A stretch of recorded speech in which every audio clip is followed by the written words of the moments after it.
हाय दोस्तों, कैसे हो आप सब। मैं आज जो है त्रिकोणमितीय अनुपात ट्रिग्नोमेट्रिकल रेशियो में जो है आपको बताऊंगा कि साइन जीरो, कास जीरो, यानी जितने भी त्रिकोणमितीय अनुपात होते हैं उनके जो मान निकालना होते हैं वो कैसे निकालना होता है। मैं इसका जो है सबसे एक जी तरीका बताऊंगा, सबसे सरल तरीका बताऊंगा जो कि एक ही बार में समझ में आएगा।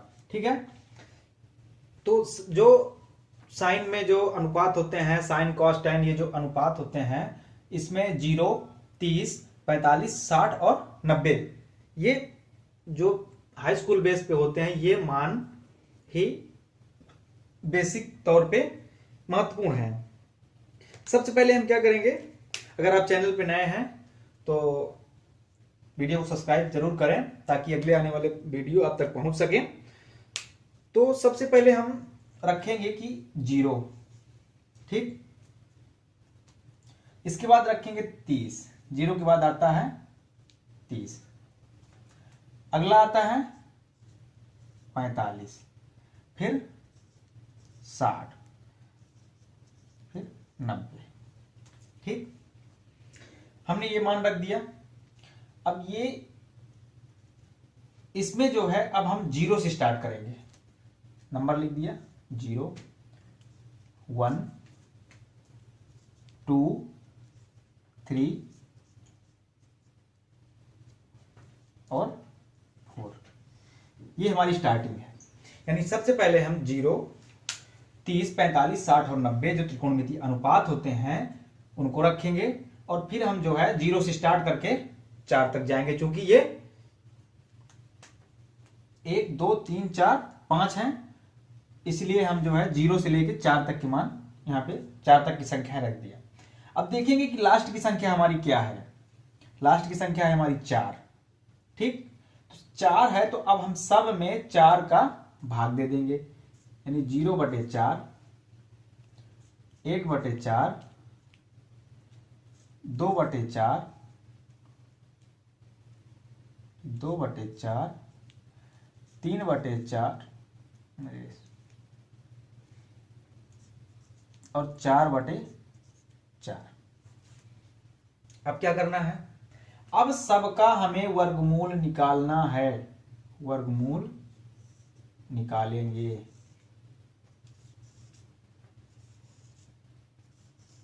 ठीक, सबसे पहले हम 0 से लेके 4 तक की संख्याएं लिखेंगे। 0, 1, 2, 3, 4। ठीक, इसके बाद जो हमारी लास्ट की संख्या है यानी जो सबसे हाईएस्ट नंबर है वो 4 है। यानी हम 4 का भाग देंगे सभी में। ठीक है, हमने दूसरे स्टेप पे 4 का भाग दे दिया। तीसरा स्टेप हमारा क्या कह रहा है, तीसरे स्टेप में हमको सबका वर्गमूल निकालना है। ठीक, सबका वर्गमूल निकाल लिया। अब देखेंगे कि ये 2 है, 2 1 कम 2 और 2 दूनी 4। 4 से 4 कट गया यानी आया 1। तो जब हम एक चीज ध्यान देने वाली सबसे बड़ी बात यह है कि ये 0/4 लिखा हुआ है यहां पे। ठीक, 0/4। तो 0/4 जब किसी संख्या का बटा हो, यानी संख्या यानी 4, 0 के अलावा अगर 0 में बटे में 1, 2, 3, 4 या अन्य संख्याएं 0 को छोड़ के कोई भी संख्या लिखी हो 0 के बटे में तो वो 0 होती है। यानी 0 की करनी पे ये आएगा 0। 1/4 है तो 1/4 का वर्गमूल क्या होता है, 1/2। अब ये 1/2 है, 1/2 का वर्गमूल क्या होता है, 1/√2। इसका क्या होगा, क्योंकि 4 का तो 2 हो जाएगा और 3 का √3/2। ठीक, 1 का हो जाएगा 1। यानी जो ये मान हमारा निकल के आया, साइन के मान निकल के आ गए। ठीक, साइन 0 का मान हो जाएगा 0, साइन 30 का मान हो जाएगा 1/2, साइन 45 का मान हो जाएगा 1/√2, साइन 60 का मान √3/2, साइन 90 का मान 1। अब अगला हमारा क्या है, कॉस। तो जब साइन हमारा इधर से चलेगा, यानी साइन हमारा चलेगा बाएं से दाएं की ओर, तो कास हमारा दाएं से बाएं की ओर आएगा, यानी cos 0 का मान जो हो जाएगा वो होगा 1। cos 30 का मान हो जाएगा √3/2। cos 45 का मान हो जाएगा 1/√2। और cos 60 का मान हो जाएगा 1/2। और cos 90 का मान हो जाएगा 0। ठीक, अब अगला क्या आएगा? साइन हो गया, cos हो गया, tan आएगा। ठीक, अब देखते हैं कि tan थीटा बराबर tan 0 बराबर क्या होता है। तो सबसे पहले मैंने पिछले वीडियो में बताया भी था, ये जो है प्रश्नावली स्टार्ट करने से पहले मैंने बताया था कि tan थीटा बराबर होता है sin थीटा बटा cos थीटा।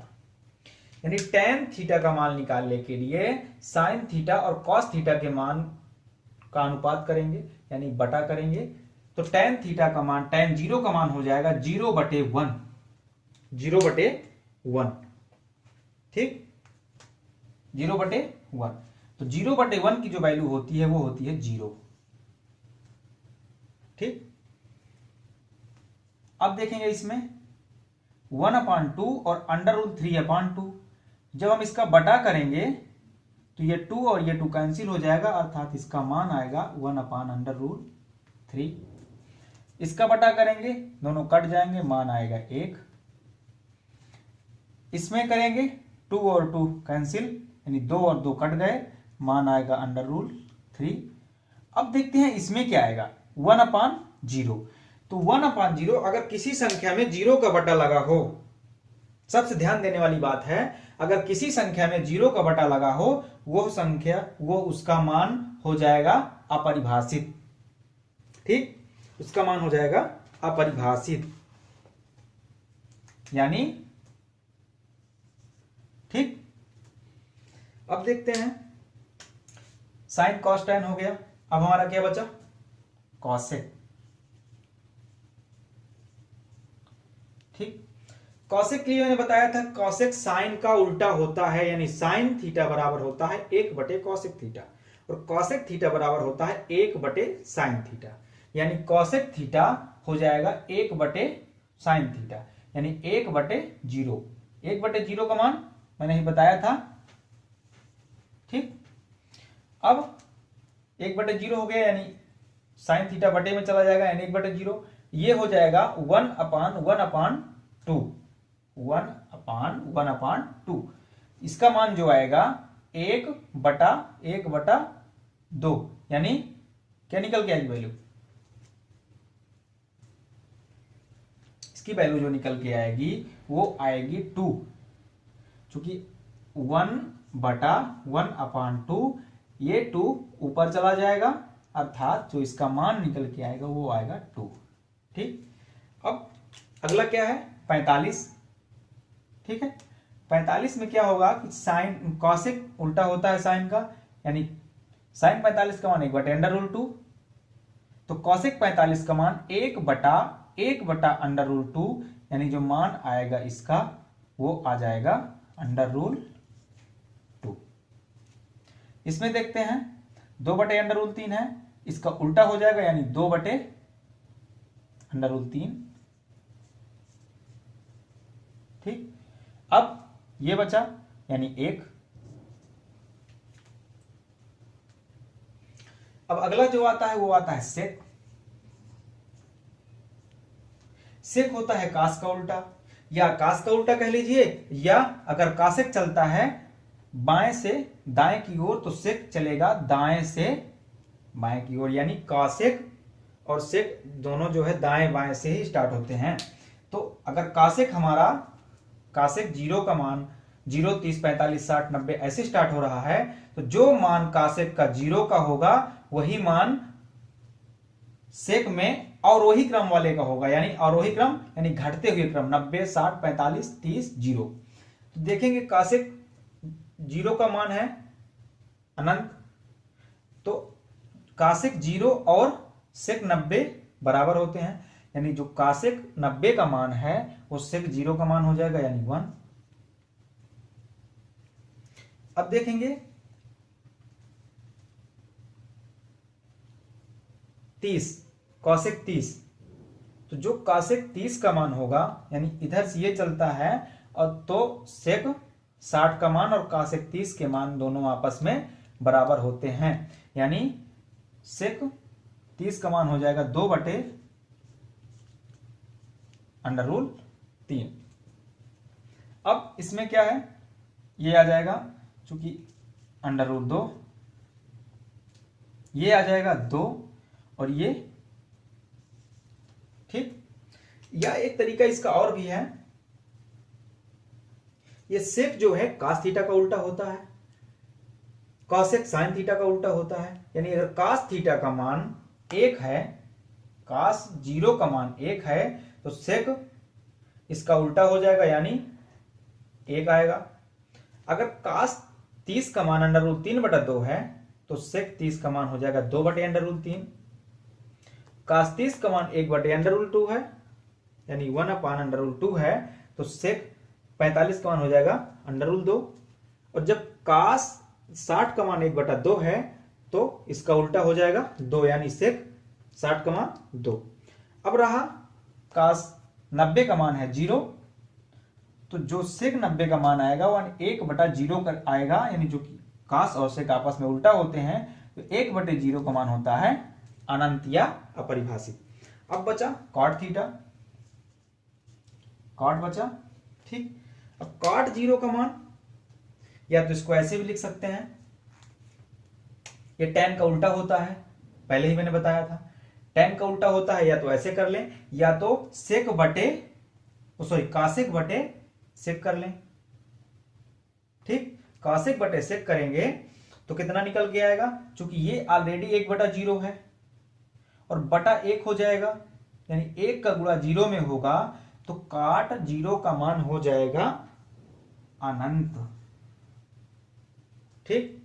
या tan का उल्टा करेंगे तो tan tan 0 का मान है 0, तो cot 0 का मान हो जाएगा 1/0 यानी अनंत। अब अगले में क्या है, cot 30 अंश का मान क्या होगा, तो cot 30 अंश का मान हो जाएगा, क्योंकि tan 30 का मान है 1/√3, तो cot 30 इसका उल्टा होता है, यानी cot 30 का मान आ जाएगा √3। cot 45 का मान, चूंकि tan 45 का मान है 1, इसलिए cot 45 का मान भी होगा 1, ठीक।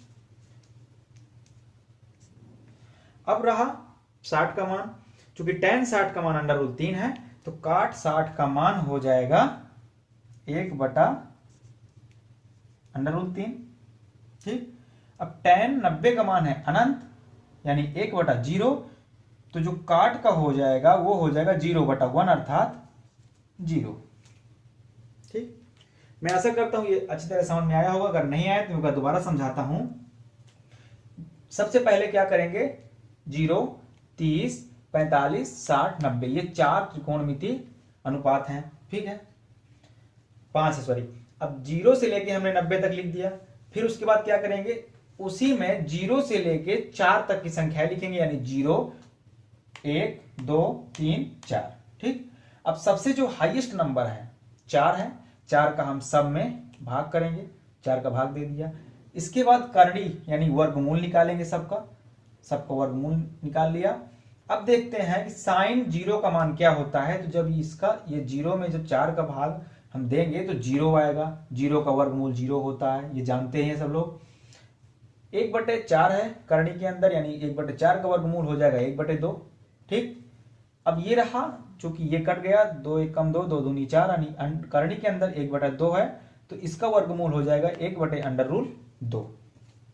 अगला जो 60 है, 60 का मान है, तो ये √3/4 है, यानी 4 का वर्गमूल 2 होता है, 2 हमने रख दिया, और 3 का वर्गमूल √3 आ गया, 4 से 4 कट गया, 1 आया।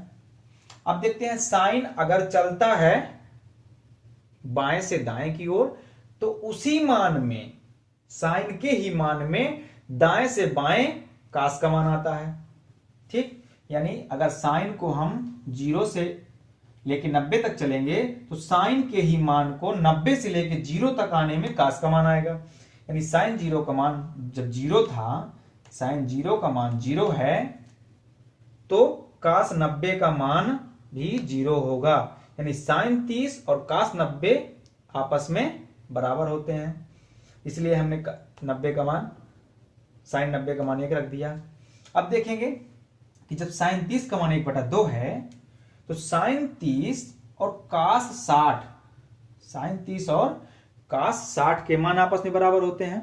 यानी जो कास 60 का मान है, सॉरी, साइन 60 का मान जो है वो है √3/2। तो साइन 60 का मान कास 30 के बराबर होता है, यानी हम रख दिया कास 30 का मान √3/2।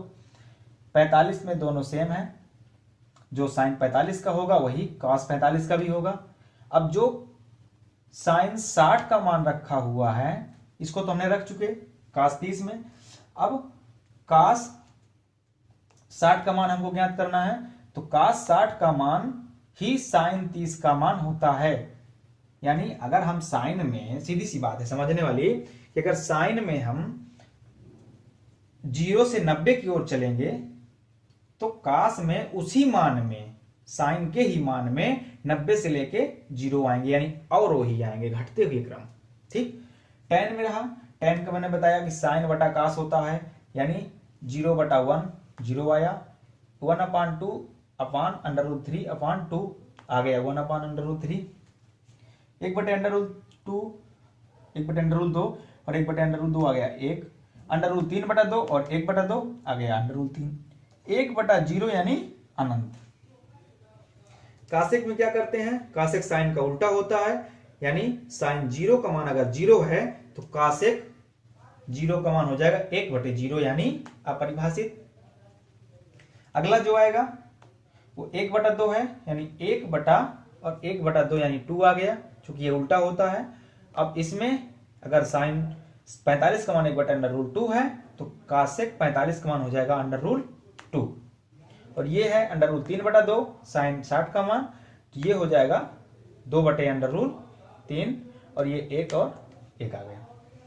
सेक में क्या करते हैं, सेक कास का उल्टा होता है, यानी अगर सेक 0 का मान 1 है, तो कास 0 का मान भी 1, सेक 0 का मान भी 1 होगा।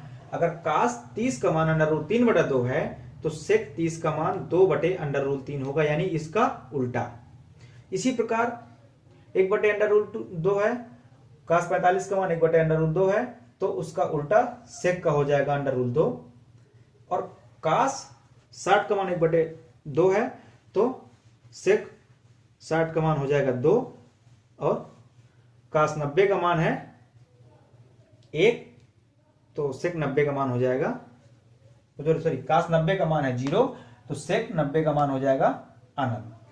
tan है, tan काट का उल्टा होता है, या तो ऐसे कर सकते हैं, या तो कासेक बटा सेक करके, कासेक बटा सेक, यानी कासेक और सेक बराबर होता है, कासेक बटा सेक बराबर होता है cot थीटा। ठीक, मैं आशा करता हूं ये समझ में आ गया होगा। अगर नहीं समझ में आया तो जब वीडियो को दोबारा देख लेना। अब मैं जो है इसके बाद प्रश्नावली कुछ सवाल बताऊंगा, फटाफट से इसको नोट कर लीजिए, स्क्रीनशॉट भी ले लीजिएगा, और अगर नहीं समझ में आता तो दोबारा वीडियो को देखना।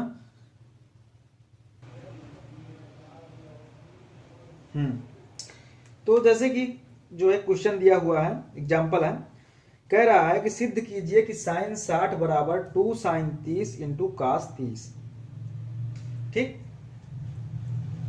कह रहा है सिद्ध कीजिए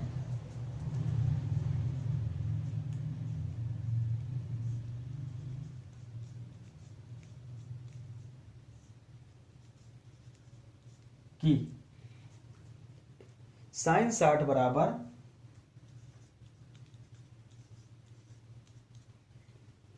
2 sine 30 into cos 30, 2 sine 30 into cos 30। ठीक, अब सबसे पहले हम इसको क्या करेंगे, सबसे पहले देखते हैं, इसमें एक पक्ष लेते हैं LHS, यानी साइन 60,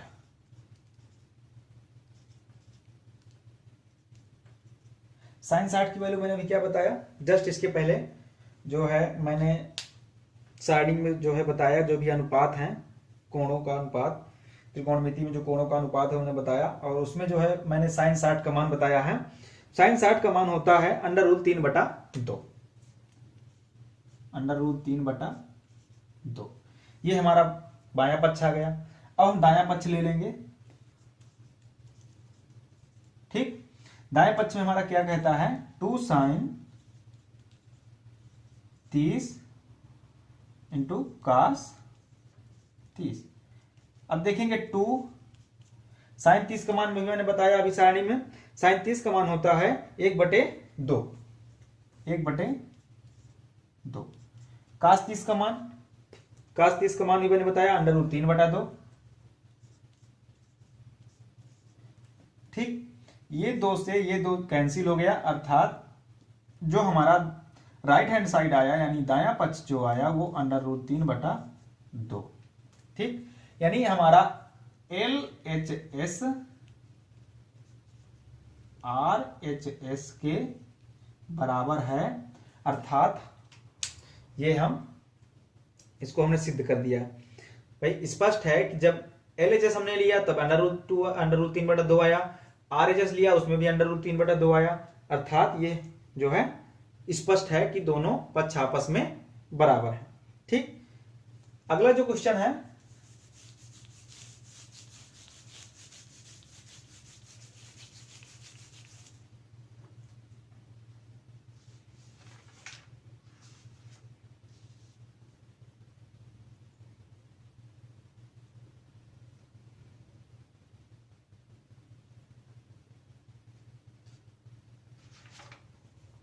वो कह रहा है कि sin square 30 plus cos square 30 बराबर 1। sin स्क्वायर 30 डिग्री और plus cos square 30 degree plus 1। ठीक, सिद्ध करना है, ये हमको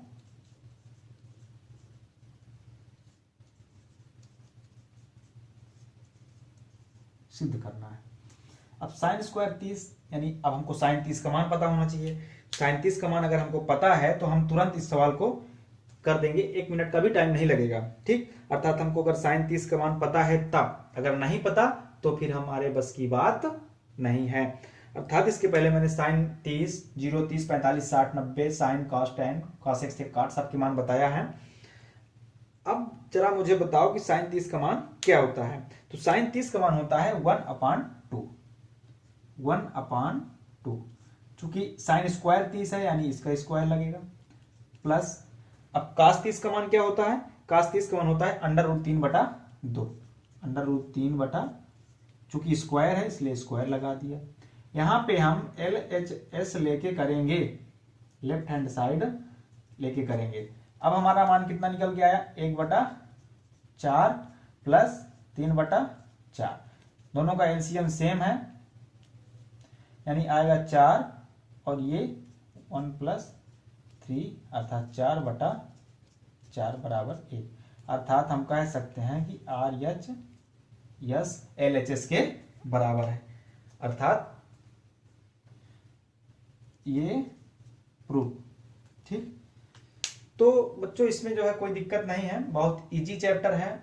थोड़ा समझना जो है इसको कठिन है, अगर इसको समझ गए, कायदे से समझ में आ गया तो इससे इजी कोई चैप्टर नहीं है। ये मैं बार बार कह रहा हूं कि इससे इजी सरल कोई चैप्टर नहीं है, सबसे अच्छा और सबसे बेहतरीन तथा सबसे सरल चैप्टर है। ठीक, अब जो आज की क्लास में इतना पर्याप्त है। अब अगले क्लास में हम पढ़ेंगे कि जो कुछ फार्मूले हैं उनको भी बताऊंगा और प्रश्नावली के संबंध में कुछ जो है जो सवाल है उनको बताऊंगा। और मैं बार बार ये कह रहा हूं कि अगर समझ में नहीं आता, एक बार में समझ में नहीं आता, 2 बार देखो, बार बार देखो, कोई दिक्कत नहीं है, स्क्रीनशॉट ले लो। अगर उसके बाद भी समझ में नहीं आता तो मुझे कमेंट करके जरूर बताएं। ठीक, धन्यवाद।